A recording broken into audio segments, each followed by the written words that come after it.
अस्सलाम वालेकुम स्टूडेंट्स। तो इस लेक्चर में हम लोग फर्स्ट ईयर आईसीएस के चैप्टर 2 के नेक्स्ट टॉपिक को कवर करते हैं, जिसका नाम है ऑपरेटर्स एंड एक्सप्रेशन। सबसे पहले हम लोग ऑपरेटर्स और एक्सप्रेशंस को समझते हैं। ओके स्टूडेंट्स, तो सपोज करें ये हमारे पास कोई भी अलजेब्रिक एक्सप्रेशन है। इसमें दो वेरिएबल्स हैं ए एंड बी, और उनके दरमियान एक ऑपरेटर है प्लस का साइन। जो ए और बी वेरिएबल्स हैं, हम लोग इनको कहते हैं ऑपरेंड्स, क्योंकि ये वो वैल्यूज़ होती हैं जिस पे हम कोई ऑपरेशन परफॉर्म करने वाले होते हैं। और ये जो प्लस का साइन होता है, हम लोग इसको कहते हैं ऑपरेटर, क्योंकि ये वो ऑपरेटर है, ये वो सिंबल है जो इन दोनों के दरमियान ऑपरेशन परफॉर्म करता है। ज़रूरी नहीं है यहाँ पे प्लस का ऑपरेटर हो, यहाँ पे माइनस भी हो सकता है, मल्टीप्लाई भी, सिमिलरली डिवाइड भी। डिफरेंट ऑपरेटर्स की वजह से एक्सप्रेशन का आंसर डिफरेंट आता है। तो अब हम लोग इसको टेक्स्ट बुक से पढ़ते हैं। यहाँ पे लिखा है operators are the symbol that perform operations on the variables और वैल्यूज़। अब जो मैंने आप लोगों को एग्जांपल बताई थी, उसमें वो दो वेरिएबल्स थे ए एंड बी, और उनके दरमियान जो ऑपरेटर था वो प्लस का सिंबल था। इस तरह ऑपरेटर्स की मुख्तलिफ टाइप्स हो सकते हैं, जिसको हम लोग पैथन में लर्न करेंगे। तो नेक्स्ट टॉपिक है अरिथमेटिक ऑपरेटर्स। अरिथमेटिक ऑपरेटर्स वो होते हैं जो हमारे दो वेरिएबल्स के दरमियान अरिथमेटिक ऑपरेशंस परफॉर्म करते हैं। अब अरिथमेटिक ऑपरेशंस में कौन कौन से ऑपरेशंस आते हैं? इसमें एडिशन का ऑपरेशन है, सब्ट्रैक्शन का, मल्टीप्लिकेशन का, डिवीजन का, modulus, exponential and floor division. हम लोग इनकी डिटेल्स वन बाय वन समझते हैं। हम लोग इसको पैथन में ही राइट करेंगे और उसके लिहाज से हम लोग इनके आउटपुट देखेंगे। तो पैथन ओपन करने का मैंने आपको मेथड बताया हुआ है। आप लोगों ने सर्च बार में CMD लिखना है और एंटर प्रेस करना है, तो हमारे पास कमांड प्रॉम्प्ट ओपन होगी। वहाँ पे हम लोग जैसे ही पैथन लिखेंगे, तो अगर हमारे पास हमारे सिस्टम में पैथन इंस्टॉल होगी तो इस बात के थ्रू वो इजीली ओपन हो सकती है। ठीक है, अब हम लोगों ने यहाँ पे वेरिएबल्स डिक्लेयर करने हैं और फिर उसके दरमियान अरिथमेटिक ऑपरेटर्स को समझना है। तो हम लोगों ने दो वेरिएबल्स लिए हैं, ए जिसके पास हमने वैल्यू दी है 10 and second variable is B जिसके पास हमने वैल्यू असाइन की है 3। अब अरिथमेटिक ऑपरेशंस हम इनके दरमियान परफॉर्म करते हैं। तो हम लोग प्रिंट की स्टेटमेंट लिखेंगे, ए डिस्प्ले करेंगे, साथ कोमा पुट करेंगे, और साथ हम लोगों ने कौन सा ऑपरेशन अभी परफॉर्म करना है। फर्स्टली हम लोगों ने एडिशन का ऑपरेशन परफॉर्म करना है, तो हम लोग इसमें प्लस का सिंबल यूज़ करेंगे, फिर दोबारा कोमा पुट करेंगे और फिर बी लिखेंगे, और फिर दोबारा कोमा पुट करेंगे, फिर इक्वल टू का साइन, फिर कोमा, और फिर हमने लिखना है ए प्लस बी, और हमने ब्रैकेट क्लोज कर देनी है। अभी क्या करेगा, यहाँ पे प्रिंट की स्टेटमेंट लिखेगा जिसमें ए वेरिएबल में जो वैल्यू है वो डिस्प्ले होगी, फिर ये प्लस का सिंबल डिस्प्ले होगा, फिर बी वेरिएबल में जो वैल्यू थी यानी कि 3 वो डिस्प्ले होगी, फिर उसके बाद इक्वल टू का साइन डिस्प्ले होगा, और फिर ए प्लस बी की जो वैल्यू आती है वो डिस्प्ले होगा। तो हम एंटर प्रेस करेंगे, और जैसे हम एंटर प्रेस करेंगे हमारी कमांड यहाँ आउटपुट पे रन हो गई है। ठीक है, अभी हम लोगों ने प्लस की कमांड समझी थी, अब हम लोग माइनस की कमांड इसी तरह राइट कर लेते हैं।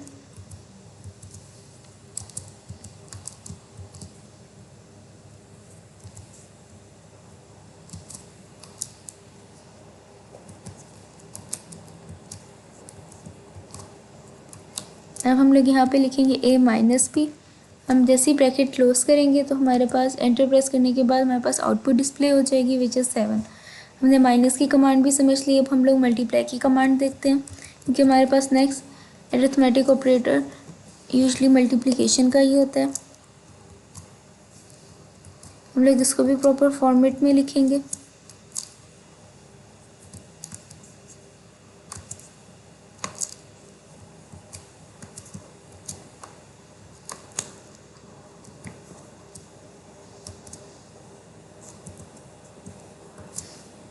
अब ये हमारे पास स्टैटिक ऑपरेटर यहाँ पे मल्टीप्लिकेशन के तौर पर वर्क करते हैं। हम जैसे एंटर प्रेस करेंगे तो ये मल्टीप्लाई करके हमारे पास आंसर डिस्प्ले करेगा।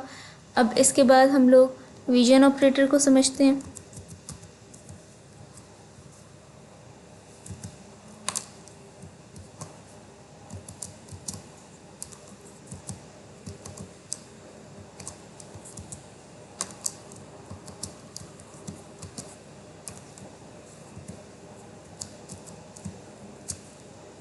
हमने डिवीजन ऑपरेटर को राइट किया, हम जैसे एंटर प्रेस करेंगे तो हमारे पास 10 डिवाइडेड बाई 3 और इसकी वैल्यू हमारे पास डिस्प्ले होगी 3.333।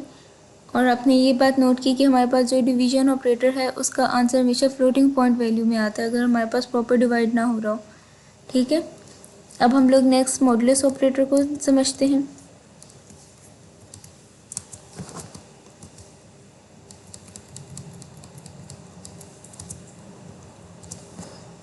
ये मैंने अपनी कमांड राइट कर दी है। हम जैसे एंटर प्रेस करेंगे तो हमारे पास इसमें आंसर में रिमाइंडर आएगा। हमें पता है 3 3 9 होता है और हमारे पास रिमाइंडर इक्वल आएगा 1 के, तो हमारे पास मॉडुलस ऑपरेटर ने रिमाइंडर डिस्प्ले करना था और इसलिए उसने 1 डिस्प्ले किया है इस वाले क्वेश्चन में। ठीक है, अब हम लोग नेक्स्ट टाइप हमारे पास फ्लोर डिवीजन, हम लोग उसको समझ लेते हैं।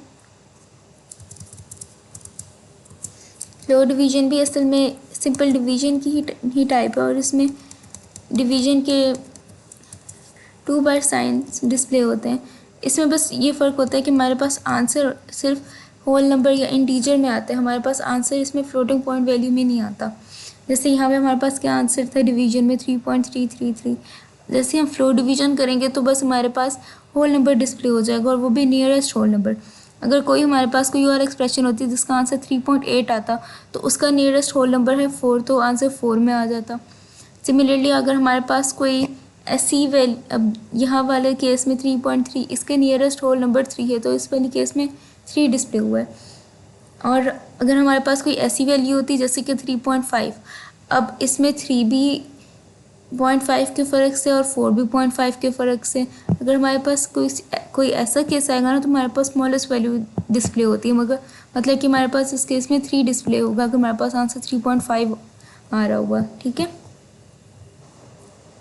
अब हम लोगों ने अरिथमेटिक ऑपरेटर्स को समझ लिया है और अब हमारे पास नेक्स्ट टॉपिक है कंपैरिजन ऑपरेटर। हम कंपैरिजन ऑपरेटर को समझते हैं। कंपैरिजन ऑपरेटर असल में किसी भी 2 वैल्यूज़ को या 2 वेरिएबल की वैल्यूज़ को कंपेयर करने के लिए होता है कि आया वो एक दूसरे से लार्जर है, स्मॉलर है, इक्वल टू है, ग्रेटर दैन और इक्वल टू है, लेस दैन और इक्वल टू है, या नॉट इक्वल टू है। ये आप अमूमन वैल्यूज़ डिस्प्ले करते हैं हमारे पास बूलियन डाटा टाइप में, और बूलियन डाटा टाइप में वैल्यू सिर्फ ट्रू और फॉल्स होती हैं। मतलब ये हमारे पास बताएगा कि वैल्यू अगर एक्स वाई से ग्रेटर है, अगर ये हमारे पास कंडीशन ट्रू होगी तो हमारे पास आंसर में लिखा हुआ आ जाएगा ट्रू। बस ये हमारे पास लॉजिक गेट्स की सूरत में वर्क करती हैं। अब हम लोग इसको मुख्तलिफ एग्जांपल्स के साथ समझते हैं। लेकिन उससे पहले ये देखें, यहाँ पे इन्होंने वेरिएबल डिफाइन करने का एक न्यू मेथड बताया है कि हम लोग यहाँ भी वेरिएबल्स को कोमा के साइन से सेपरेट करते हैं और बाद में उनकी वैल्यूज़ को भी कोमा के साइन से सेपरेट करते हैं। तो आइए अब हम लोग इसको रन करके देखते हैं। तो हमारे पास 2 वेरिएबल्स थे x एंड y और उनको हमने वैल्यूज असाइन की हुई हैं 10 एंड 5। हम एंटर प्रेस करते हैं और अब हम लोगों ने इनके दरमियान कंपैरिजन ऑपरेटर के थ्रू वर्किंग करनी है। तो अब हम लोग लिखेंगे प्रिंट x कोमा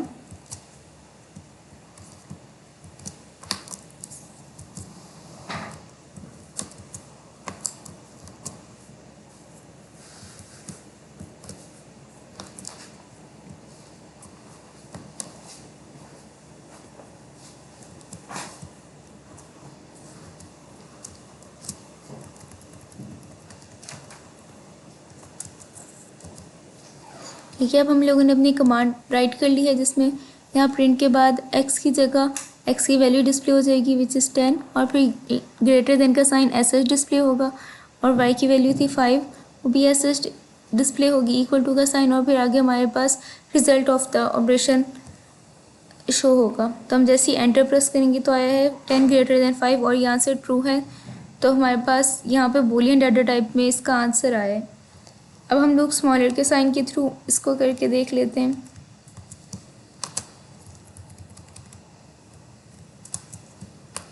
ये हमारे पास लेस का साइन है और हम लोग इसके थ्रू देखते हैं कि हमारे पास आंसर क्या आता है एंड इट इज़ फॉल्स, क्योंकि 10 5 से स्मॉलर नहीं है बट ये 10 5 से ग्रेटर है। तो पहले वाले केस में ट्रू आया था बल्कि दूसरे वाले केस में फॉल्स आया।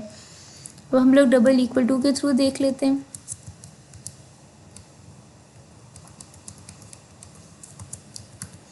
हम जैसे ही एंटर प्रेस करेंगे तो फिर आया है 10 इक्वल टू 5, मतलब कि 10 5 के इक्वल है तो हमारे पास कंडीशन है फॉल्स। तो हमारे एक्सप्रेशन ने आंसर भी हमें बूलियन डाटा टाइप यानी कि फॉल्स में डिस्प्ले किया।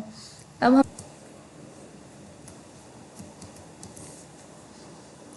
ओके तो हम लोग greater than and equal to and smaller than और इक्वल टू के थ्रू इसको करके देखते हैं। फर्स्ट ऑफ ऑल हम लोग greater than and equal to के थ्रू इसको करके देखते हैं। तो हम जैसे ही यहाँ पे एंटर प्रेस करेंगे तो हमारे पास आया 5 ग्रेटर देन और इक्वल टू 5, तो हमारे पास कंडीशन ट्रू है, तो फिर इस एक्सप्रेशन ने ट्रू वैल्यू डिस्प्ले की है।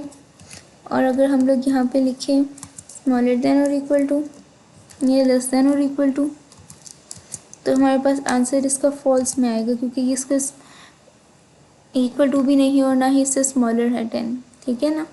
अब हम लोग ने लास्ट हमारे पास है नॉट इक्वल टू, तो हम यहाँ पे नॉट का साइन लगाएंगे और यहाँ पे भी हम लोग स्मॉलर की जगह नॉट का सिंबल पुट करेंगे। हम जैसे एंटर प्रेस करेंगे तो आंसर ट्रू आया, बिकॉज 10 5 के इक्वल नहीं है। तो ये हमारे पास कंपैरिजन ऑपरेटर की पूरी लिस्ट थी, और जिसको 1 बाय 1 हम लोगों ने आउटपुट के थ्रू समझा है। ओके, अब हम लोग इसकी थ्योरी को रीड कर लेते हैं। The above code demonstrates Python's comparison operator by defining two variables x and y and comparing them by using various operators like greater than, smaller than, double equal to, not equal to, greater than or equal to और smaller than or equal to। हमने ये 6 के 6 operators की working समझ ली है। अब हम लोग यहाँ पे पॉल ग्राहम का कोड पढ़ते हैं। In programming the hard part is in solving the problem but deciding what problems to solve. अब हम लोग आगे क्रिस पाइन की कोड की कोटेशन पढ़ लेते हैं, which is programming isn't about what you know, it's about what you can figure out. तो इस कोड का मतलब है कि प्रोग्रामिंग का ये मतलब नहीं है कि आप किसी चीज़ को कैसे जानते हो, इसका ये मतलब है कि आप किसी चीज़ को कैसे सॉल्व कर सकते हो। मतलब कि अगर आप लोगों ने कोई प्रोग्राम डिस्प्ले करना है जिसमें खाली और नंबर्स हों, आप लोग उसको, अगर आपको अच्छी प्रोग्रामिंग आती है तो आप लोग उसको इजीली लूप के थ्रू डिस्प्ले कर सकते हो। तो इस कोड का यही मतलब है। तो स्टूडेंट्स, आज के लेक्चर के लिए इतना ही। इंशाल्लाह नेक्स्ट लेक्चर में हम लोग आगे असाइनमेंट ऑपरेटर्स को डिस्कस करेंगे। Thanks for watching this video. If you like this video then don't forget to like share and subscribe my channel. Moreover, अगर आपको कोई क्यूरीज हों तो आप उसको कमेंट्स में राइट करें और मैं पूरी कोशिश करूँगी कि उनको सॉल्व करूँ। Thanks a lot.